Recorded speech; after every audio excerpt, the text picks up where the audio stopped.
ஒரு திருமணமான ஜோடிக்கு மனத்தாபம் சண்டை வந்திருக்கு. பல காலத்தில் வரலாம். அது மாதிரி ஒரு பிரச்சனை வந்தப்போ என்ன ஆகும்னா, அந்த 2 பேரில் ஒரு பார்ட்னர் இன்னொருத்தருடைய செக்ஸ் ஆசைகள், தேவைகளை பிளாக் பண்ணுவாங்க, தடுக்கிறாங்க. அவங்களுக்கு செக்ஸ் பண்ண முடியாமல் பண்ணிடுறாங்க. இது பண்ணுறது வேணுன்ட்டு பண்ணது கிடையாது. சில பேர் வேணுன்ட்டு பண்ணுவாங்க.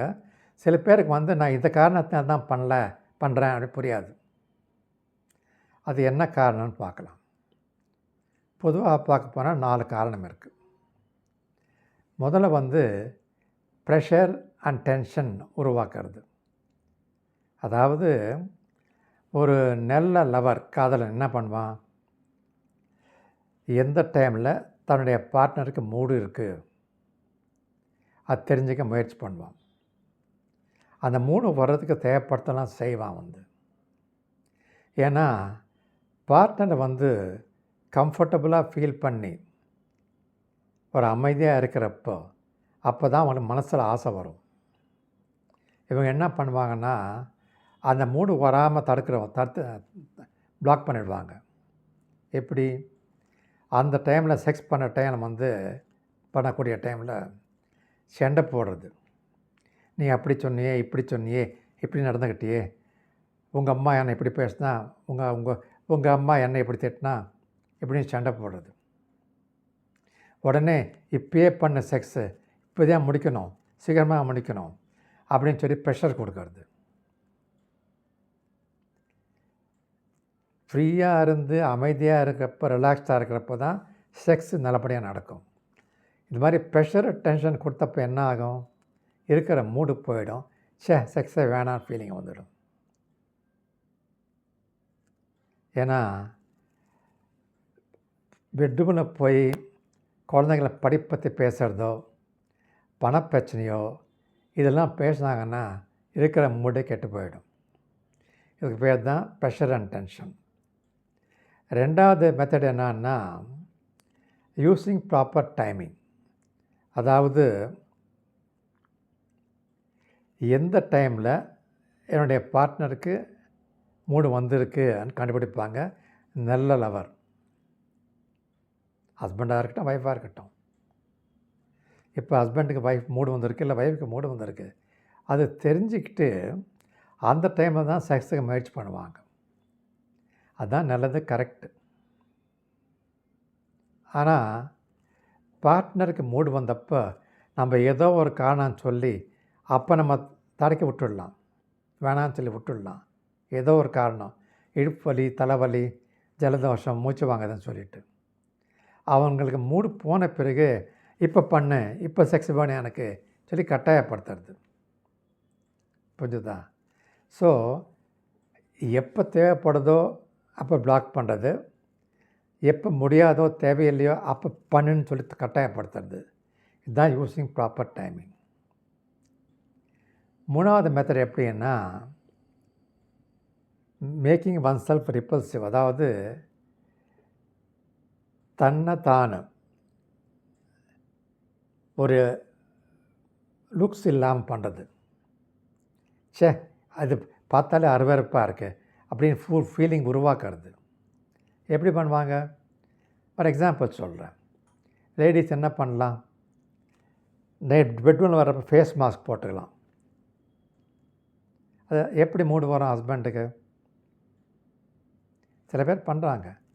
அந்த டைம் தான் நெயில் பாலிஷு, இந்த மருதாணி போட்டுக்கிறது, காஜல், மெஹந்தி அது போட்டுக்கிறது, அழுக்கு துணி போட்டுக்கிறது, இல்லை தலைக்கு மருதாணி போட்டுக்கிறது, இல்லைன்னா டை போட்டுக்கிறது. இதெல்லாம் இது பார்க்குறப்ப என்ன ஆகும், கண்ணுக்கு கவர்ச்சியாக இல்லை, அப்போ அந்த பார்ட்னருக்கு மூடு போயிடும். இதே மாதிரி ஆண்களும் பண்ணலாம். எப்படி?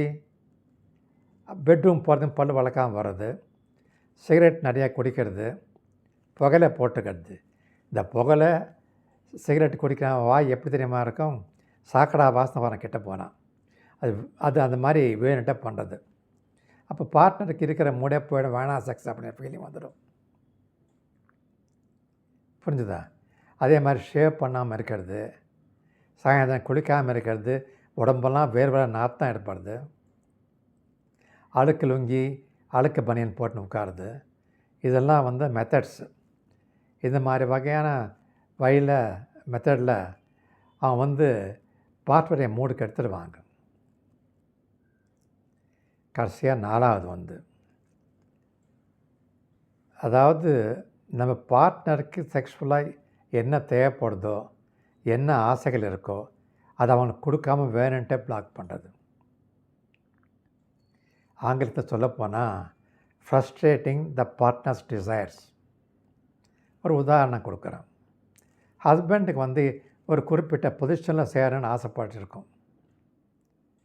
ஒய்ஃப் ஒத்துக்காது, இதெல்லாம் சரியில்லைங்க, இதெல்லாம் பண்ணக்கூடாது, நார்மல் கிடையாது, இப்படி தான் பண்ணணும் அப்படின்னு சொல்லி அந்த டிசைர் மேலே பொங்குற பாலை தண்ணி ஜலிக்கிற மாதிரி. சப்போஸ் பேச்சு சொல்கிறேன், ஒய்ஃபுக்கு வந்து ஹஸ்பண்டு கீழேருந்து தான் மேலே வந்தால் தான் சுகம் கிடைக்கும்.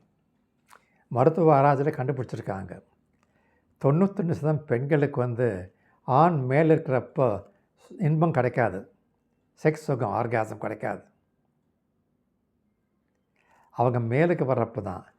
ஏன்னா அப்போ தான் பெண்ணுடைய யோனி சீர்ஷம் இருக்கு இல்லையா, கிளைட்டோரிஸு, அதுக்கு உடச்சல் ஏற்பட்டு இன்பம் கிடைக்கிறது வாய்ப்பு இருக்குது. அவங்க ஆசைப்படுறப்ப, ஏன் இதெல்லாம் பண்ணக்கூடாது, நீ என்ன பம்படியா, நீ மேலே வர்றியே, நாங்கள் தான் முதல் வரணும் அப்படின்னு இவர் சொல்கிறது. சரி, அப்படி இல்லை.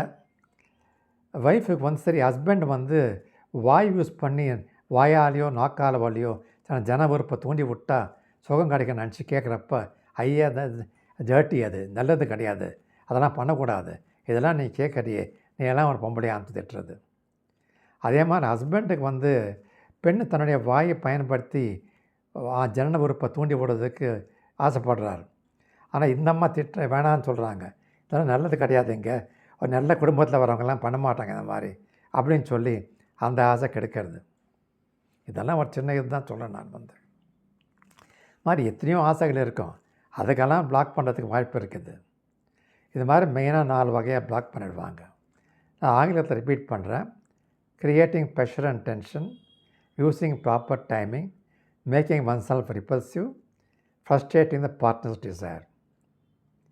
இது இல்லாமல் பெட்ரூமில் வர்றப்பயே வீட்டு பிரச்சனை, பணப்பிரச்சனை, குழந்தைங்க சரியாக படிக்கலை, மாமியார் பிரச்சனை, மாமனார் பிரச்சனை, இதெல்லாம் கொண்டு வந்தாங்கன்னா டோட்டல் மூட் அப்செட் ஆகி அது கெடும். நான் நிறைய பேருக்கு வந்து எதுக்காக இந்த மாதிரி பண்ணுறேன்னு புரியாது. அவங்க கோபத்தில் இந்த மாதிரி பண்ணிடுறாங்க. பிளாக் பண்ணணுன்னு கிடையாது, ஆனால் அவங்க கோபத்தில் அந்த வெறியில் பண்ணிடுறாங்க. அதனால் என்ன ஆகுது, செக்ஸுடைய செயல்பாடு கெட்டு போயிடுது, பிளாக் ஆகிடுது. அப்போ 2 பேருக்கும் திருப்தி கிடைக்காம போகும் இல்லையா. இந்த அம்மாக்கோ இந்த ஊருக்கோ கூட சாட்டிஸ்ஃபேக்ஷன் கிடைக்காது. இது தெரிஞ்சுக்கிட்டால் அவங்க ஒரு இதை புரிஞ்சிக்கிறதுக்கு முயற்சி பண்ணி இதெல்லாம் தாண்டி வர்றதுக்கு வழி பண்ணலாம். அப்படி இல்லைன்னா ஒரு கவுன்சிலர்கிட்டையோ செக்ஸாலஜிக்கிட்ட போய் ஆலோசனை பெற்று இந்த விஷயத்தை சொல்லி இந்த மாதிரி செயல்பாடை தாண்டி வர்றதுக்கு, நடைமுறையை தாண்டி வர்றதுக்கு ஒரு வழி கண்டுபிடிக்கலாம். அதுக்காக தான் நான் சொல்லியிருக்கேன்.